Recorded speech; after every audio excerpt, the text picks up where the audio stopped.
I don't know why I did that. I don't know why I did that. Anyway, here's the video. Jesus Christ. So this video was supposed to be titled "Oh, the Dragon Ball." However, I don't think YouTube, for obvious reasons, would allow me to write that as a title, so here we are.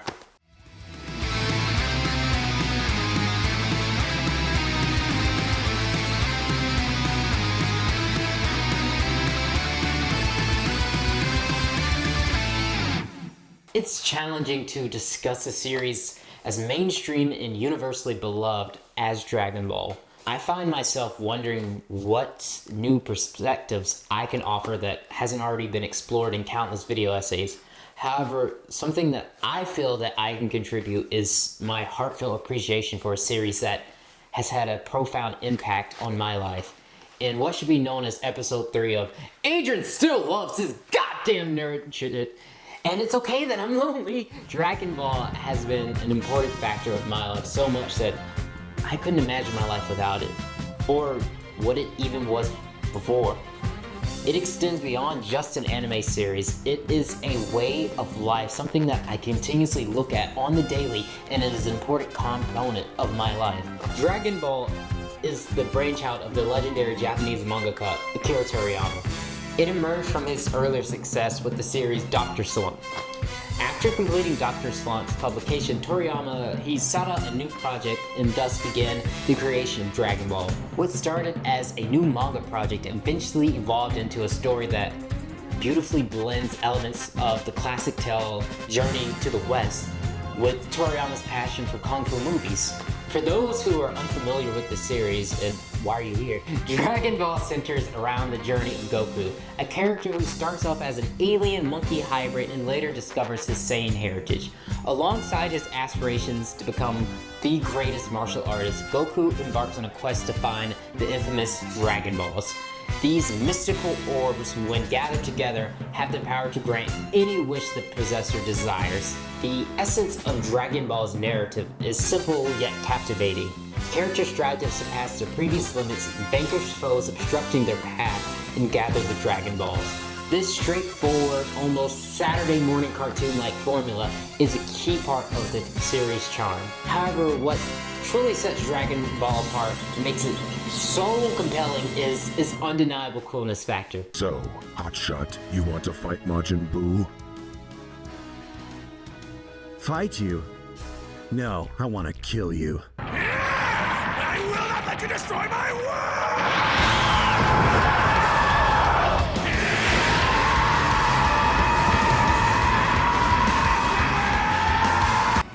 Trespass into the domain of the gods and use that might to conquer Jiren. Do it, Kakarot! Super Saiyans are badass. Every kid wanted to do a Kamehameha, and nobody liked Garlic Jr. Dragon Ball is widely regarded as the trailblazer of long-running shonen anime, a genre known for its focus on character growth. The series exemplifies this by portraying characters evolving from weak children to uncertain teenagers and eventually to confident adults. Unlike traditional animations where each episode nearly wraps up its events, Dragon Ball introduces a new standard by embracing long-form storytelling. It broke barriers by bringing adult themes and content to animation, challenging that notion that cartoons were solely for children, a perspective largely shaped by the Disney-style animations.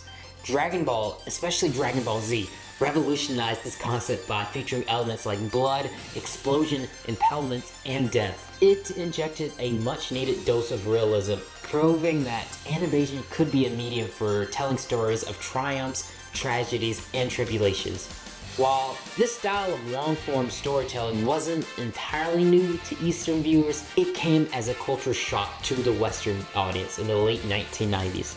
This way of fascination with anime, spearheaded by Dragon Ball, was channeled through Cartoon Network's Toonami block, a platform that's a mere shadow of its former self. Nonetheless, during its heyday in the late 1990s, Toonami became the go-to destination for eager viewers to experience anime. Every weekday, Toonami aired Dragon Ball Z, captivating Western audience. Unlike their Eastern counterparts, Western viewers didn't initially receive the original Dragon Ball series.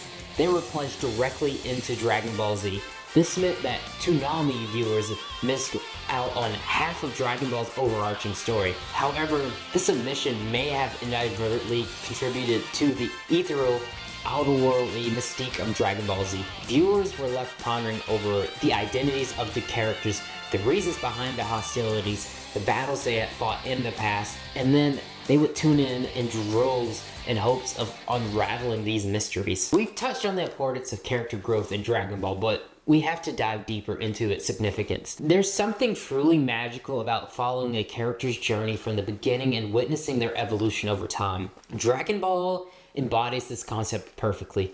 Much like in real life, characters in Dragon Ball grow, change, and evolve. Their motives and goals are not static, but evolve with their experiences. And I feel like one character who exemplifies this theme the most is Gohan. Gohan is the firstborn son of Goku, or really Piccolo since he was actually around to raise him. Gohan is first introduced in the series on the premiere episode of Dragon Ball Z as a shy but polite child with aspirations of becoming a great scholar. His life takes a dramatic turn when he is kidnapped by his sinister uncle Raditz, who reveals the truth about their Saiyan heritage, a warrior race that conquers planets for profit. Goku and his rival Piccolo manage to locate Gohan and confront Raditz, but are swiftly defeated. Gohan's latent potential is the only thing that prevents both Goku and Piccolo from being killed. Raditz and Goku lie dying from Piccolo's attack. Raditz reveals that even stronger Saiyans will arrive on Earth in 1 year's time in search of the Dragon Balls. This revelation sets the stage for the remaining heroes to prepare for the looming threat. This includes Gohan, the 4-year-old child who could barely control his powers and who had just lost his father, and who is four! To make matters worse, his dad's rival and former planetary threat, Piccolo, kidnaps him and trains him for the upcoming threat. In Dragon Ball, growth isn't just about physical change, it also encompasses character development. During their intense training, Gohan's sweet nature influenced Piccolo, creating an almost father-son dynamic between them. Piccolo maintains a tough exterior but also shows a protective side towards Gohan, and it's kind of sweet. And it evolves from a former demon who was hell-bent on war to a character's stepfather figure. So that when the Saiyans do arrive and defeat every other Z fighter, Piccolo's sacrifice for Gohan feels genuine. Gohan, overwhelmed by grief and anger, lashes out against Nappa, the one who killed his friends, but his efforts fall short. He has to be saved by his father, who is later revived with the Dragon Balls. They are later deactivated as Piccolo's soul was linked with the Earth's guardian Kami, who made and managed the Dragon Balls. Throughout the series, Gohan has been portrayed as someone who lacks the strength to defend himself or others, always relying on someone else to rescue him from danger. The story progresses with a mix of Gohan, Goku, and a few remaining Z fighters defeating the Prince of All Saiyans, Vegeta. The group decides to travel to Piccolo's homeworld, Namek, in search of the Namekian Dragon Balls. Gohan and Krillin arrive on Namek days before Goku, who is still recovering from his battle with the Saiyans. They embark on a quest across the planet to locate the Dragon Balls, only to encounter the galactic tyrant and irredeemable antagonist Frieza. So the narrative unfolds into a three-way race between the Z Fighters, the Frieza Force, and the surviving Saiyan Vegeta. Gohan and Krillin find themselves facing increasingly difficult challenges as the tensions mount. They witness the native Namekian population dwindle, feeling powerless to intervene due to the outnumbered and overwhelming odds. To their surprise, they have to team up with Vegeta, the very reason for their journey, in order to survive. Their struggle intensifies as they defeat enough enemies to force Frieza to summon his elite squad, the Ginyu Force, who bears a resemblance to the evil Power Rangers. Their planet-busting villains prove capable of overpowering all of our on-screen heroes at a moment's notice, even playing games to determine who will fight first. Despite their best efforts, the Z Fighters find themselves with their backs against the wall, leading to casualties. Gohan, now a 5-year-old, still a freaking toddler, has his neck snapped during the battle, requiring someone else to pull him out of harm's way and save him. Gohan is eventually saved by a stroke of luck when Goku is resurrected with a sensu bean. With renewed vigor, Gohan and Krillin retreat to locate the remaining Dragon Balls while Goku and Vegeta continue their fight. However, their respite is short-lived as Goku's body is stolen by Captain Ginyu, forcing Gohan and Krillin to return to the battlefield to face the new threat. After a fierce battle, Captain Ginyu is defeated and Goku is restored to his original body. Gohan, Krillin, and Vegeta persist in their quest to gather the Dragon Balls. Their journey takes a pivotal turn when Gohan and Krillin, aided by one of the remaining Namekians, Dende, outsmarts Vegeta, preventing him from using the Dragon Balls to gain immortality. Instead, they use the Dragon Balls to resurrect Piccolo, who will remain a crucial ally in their ongoing struggles. Their actions incur the wrath of Frieza, who was also on the hunt for the Dragon Balls. He arrived just after their wish has been granted, determined to obliterate anyone who dares to oppose him. Frieza proves to be an unstoppable force, effortlessly overpowering the Z Fighters. Just as Gohan faces imminent defeat, his biological father, Goku, intervenes to save him. Despite Goku's arrival, the odds remain grim as Frieza grows stronger and stronger and stronger, with each transformation almost resembling immortality. Although the tide of the battle begins to turn in the favor of the Z Fighters with Goku's arrival, the cost is high. Nearly all of the Namekians are slain, rendering their Dragon Balls useless. Vegeta falls in battle, Piccolo teeters on the brink of death, and tragically, Krillin is killed in action. Krillin's death serves as a turning point, sparking Goku's transformation into the legendary Super Saiyan.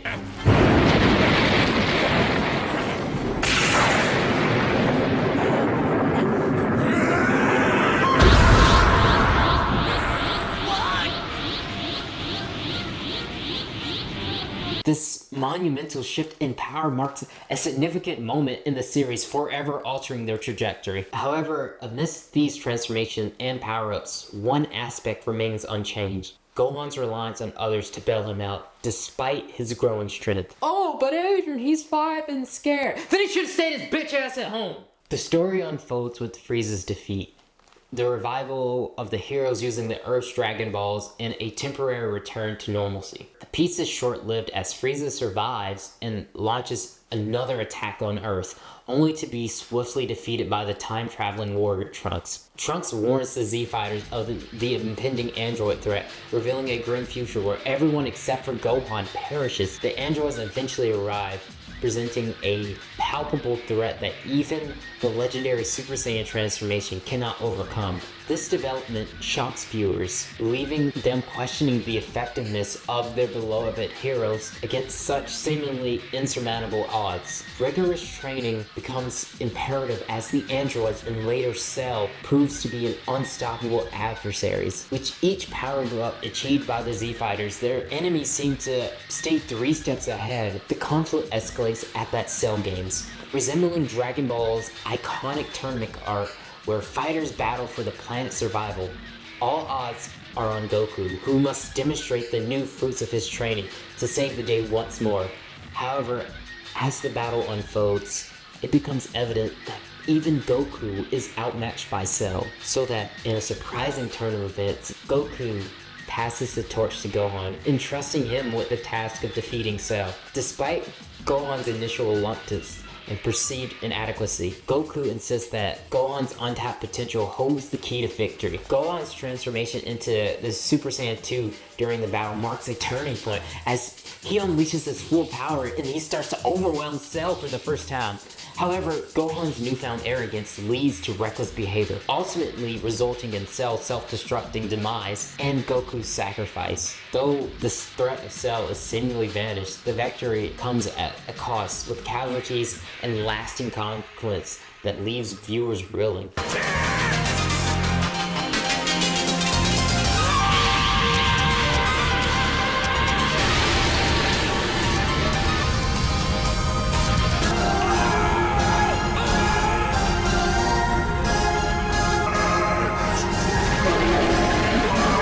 Cell's defeat highlights Gohan's remarkable power, showcasing that even with one arm, he possesses enough strength to vanquish his formidable foe. However, this victory contradicts Gohan's true nature. He's not a fighter at heart. Now, many fans argue that Gohan peaked at this moment, but I see it differently. Gohan's journey is often overlooked. He was thrust onto the front lines of battle from childhood, witnessing the deaths of friends and family, and was forced to become the strongest out of necessity. With the fighting finally over and peace achieved, it's only natural that Gohan would pursue his dreams and interests. My man's deserved his early retirement. Despite being a long-running shonen series with its share of new conflicts, Dragon Ball at its core portrays Gohan as someone who prioritizes family and studies over fighting. While he eventually finds a balance between these aspects of his life, Gohan's arc can be seen as struggle against the pressure of conforming to others' expectations. Imagine your parents imposing their ideologies on you, and while their advice may not be wrong, it may not resonate with you. Just because their way of life led them to their success doesn't mean it's the right path for you. If you allow others to dictate your life, I feel it won't lead to your happiness. And it takes courage to reject the ideas and live a life on your own terms. It takes real courage to say, no, I appreciate everything, but what you're saying doesn't work for me. But this over here does. And I think TFS, the Legendary Bridge series, says it the best.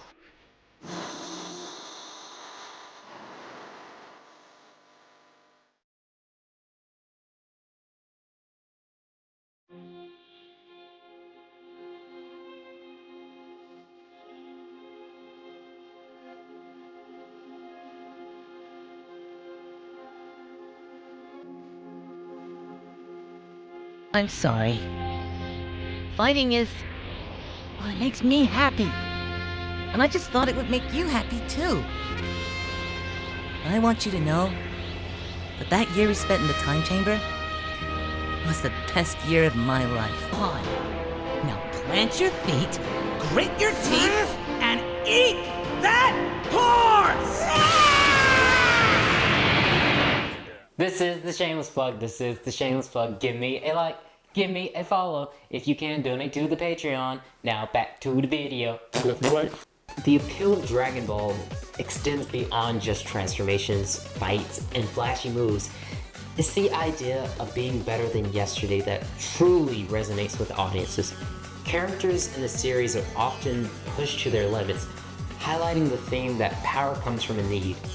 Those who have something to fight for are portrayed as surpassing those who lack such motivations. This theme of constant improvement isn't limited to physical changes, but applies to all aspects of life. This simple yet profound concept, I believe, is what has contributed to Dragon Ball's enduring popularity. It transformed from a series from a simple action cartoon to a mystic tale that inspires viewers to strive to be their best selves. When Dragon Ball's original anime run ended after GT in late 1997, its legacy was solidified. Fans hungered for more content, began creating their own and stories, further enriching the world of Dragon Ball and cementing its status to a legendary franchise. Even after its original run ended, Dragon Ball's impact remained palpable, propelling it from a random anime series to a household name that everyone, even those unfamiliar with anime, recognized. The familiarity of its character and storyline provided a solid foundation for the fan art created to flourish. These fan creations expanded the storytelling possibilities of the Dragon Ball universe, offering a wide range of narratives that could be understood and appreciated by anyone. The popularity of the fan series demonstrated the lasting impact of Dragon Ball and its abilities to resonate with audiences of all backgrounds. The impact of Dragon Ball extended beyond fan creation to include a wide array of outside media such as video games that kept the fandom alive and attracted new interests. Despite the series being complete, video games based on Dragon Ball release on a yearly basis. These games varied in quality, ranging from average to genuine works of art, showcasing the enduring popularity and versatility of the Dragon Ball franchise. And oh my god, Dragon Ball Budokai Tenkaichi 3 is god tier. Like, the fluidity, the beam clashes, the speed. Dragon Ball, like any long-running series, isn't without its flaws. Its extensive length can sometimes be overwhelming, leading to moments of incoherence. Prominent characters can be forgotten or sidelined, and the animation quality may not always be top-notch. However, I feel that these issues are often overshadowed by the cultural phenomenon that Dragon Ball has become. For many fans, Dragon Ball is more than just a show. It's a way of life. It's a beloved treasure that becomes a daily obsession, integrated into every aspect of their lives. When a series transcends being just entertainment and becomes an integral part of your existence, you tend to overlook its shortcomings. The announcement of a new Dragon Ball movie in the early 2010s, followed by a new series, marked a significant moment for fans. It was seen as a celebration of the past while looking towards its future. It rejuvenated the series and showing that it could still compete with modern anime. This resurgence not only delighted longtime fans who grew up with the series, but also opened the door for potential new fans, further solidifying Dragon Ball's place in the anime space. As I try to conclude this video, I realize that I may just be overthinking it. Dragon Ball is not a series of complex, thought-provoking plots. It is a collection of simple tales that anyone can enjoy, whether it's the tale of a private prince finding peace, a former demon king discovering friendship, or just a monkey boy striving to be the strongest. Dragon Ball's simplicity is what makes it great. It's a series that has inspired many, showing that it's okay to be funny, weird, or to go against the grain. It encourages viewers to strive to be the best versions of themselves. Dragon Ball is a timeless series that has been loved by many before me and will continue to be cherished by many after me. And that's why I believe Dragon Ball is timeless. So originally this segment was supposed to be like the like, comment, and subscribe thing, but due to the very real and unfortunate and recent passing of Akira Toriyama, I kind of felt compelled to talk about it, to kind of express my feelings and maybe even echo the feelings of people who are watching this. Like, this video wasn't even supposed to come out until like months from now, but here we are. So I don't want it to be too long, because I really do appreciate y'all for watching this far into the video.